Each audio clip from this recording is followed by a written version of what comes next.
बच्चे जो होते हैं वो अपने पेरेंट्स से, अपने टीचर से बहुत सारे सवाल पूछते हैं ना। उन्हें बहुत क्यूरियोसिटी होती है हर एक सवाल पूछने की, फिर वो चाहे चांद और सितारों की बात हो या फिर अपने आसपास की चीज़ों की बात। और कभी कभार तो वो ऐसे सवाल पूछ लेते हैं जिनके जवाब हमारे पास होते ही नहीं हैं, बहुत बार नहीं होते।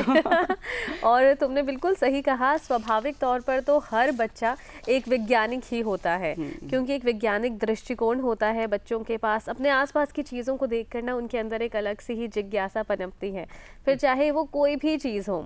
और छोटे बच्चे तो क्या करते हैं कि उन्हें बहुत शौक होता है कि कुछ भी आसपास है ना उसे पकड़ लें, पकड़ के फिर उसे फेंक दे। बहुत छोटा बच्चा होगा तो उसे खाने की भी कोशिश करेगा। तुमने बिल्कुल ठीक कहा सिमरन। बच्चों में ना हर चीज़ को लेके बहुत ज़्यादा क्यूरियोसिटी होती है और इसी क्यूरियोसिटी को मंच प्रदान करता है इंस्पायर मानक, यानी कि national level exhibition and project competition. तो चलिए जानते हैं कैसे अपनी इस रिपोर्ट के जरिए।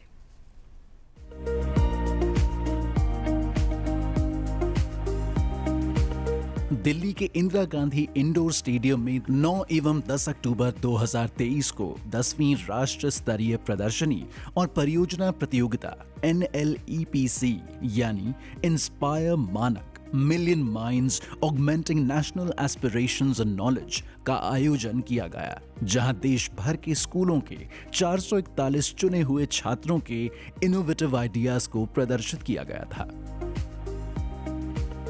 राष्ट्र स्तरीय प्रदर्शनी और परियोजना प्रतियोगिता NLEPC के तहत एक महत्वपूर्ण आयोजन है जो विज्ञान और प्रौद्योगिकी विभाग DST, भारत सरकार और नेशनल इनोवेशन फाउंडेशन NIF द्वारा संयुक्त रूप से कार्यान्वित एक प्रमुख योजना है। 10वीं राष्ट्र स्तरीय प्रदर्शनी और परियोजना प्रतियोगिता का विज्ञान और प्रौद्योगिकी विभाग के सचिव प्रोफेसर अभय करंदीकर ने उद्घाटन किया। इस प्रदर्शनी में प्रतिभागी युवा ऐसे नवाचारों के साथ आए थे जो जीवन की गुणवत्ता में सुधार की क्षमता के साथ रोजमर्रा की समस्याओं का समाधान करते हुए स्थानीय समस्या को हल करने के लिए विज्ञान और प्रौद्योगिकी का उपयोग कर रहे हैं। इस अवसर पर विज्ञान और प्रौद्योगिकी विभाग के सचिव प्रोफेसर अभय करंदीकर ने कहा, First of all, let me tell you that this is called Inspire, and indeed it is inspiring to see that young minds have come forward to innovate in areas which can really help to improve the quality of day-to-day life. I mean, these are really using the use of science and technology for solving some local problems, and I'm really excited and also was really pleasantly surprised to see the talent which is being exhibited here. 2 दिवसीय प्रदर्शनी में नवाचारों ने किसानों के लिए प्रौद्योगिकियों, स्वच्छता, महिला सुरक्षा, स्वच्छ ऊर्जा आदि राष्ट्रीय प्राथमिकताओं पर ध्यान केंद्रित किया गया था। 10वीं राष्ट्र स्तरीय प्रदर्शनी और परियोजना प्रतियोगिता NLEPC यानी inspire Manak million minds augmenting national aspirations and knowledge में अपने इनोवेटिव आइडियाज प्रदर्शित करने वाले छात्रों में से चुने गए शीर्ष 60 छात्रों को 11 अक्टूबर 2023 को विज्ञान भवन नई दिल्ली में सम्मानित किया गया। इस अवसर पर केंद्रीय विज्ञान एवं प्रौद्योगिकी राज्य मंत्री स्वतंत्र प्रभार डॉक्टर जितेंद्र सिंह ने कहा, I think what makes today's program different from others is that this is perhaps one of the best times happening for India, and particularly so for the science and the scientific fraternity of India.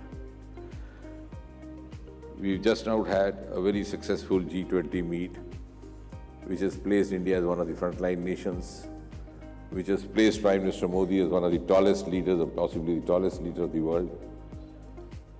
And India's capacity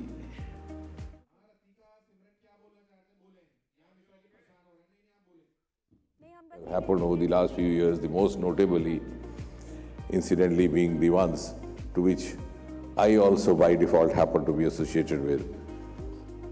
One was the Chandrayaan, the other one, the vaccine story. And why the world feels irresistibly helpless to be convinced by India's prowess is borne out by the march of the journey of these two stories. We will also undertake in the department so that we are able to enable these children to make the best use of one of the most ideal ecosystem in the world that India is presently going through. Inspire Manak million minds augmenting national aspirations and knowledge प्रतियोगिता के लिए देश भर से 7 लाख प्रविष्टियां आई थीं। इनमें 53% भागीदारी गर्ल इनोवेटर्स की थी, जबकि 83% प्रविष्टियां ग्रामीण क्षेत्रों से थीं।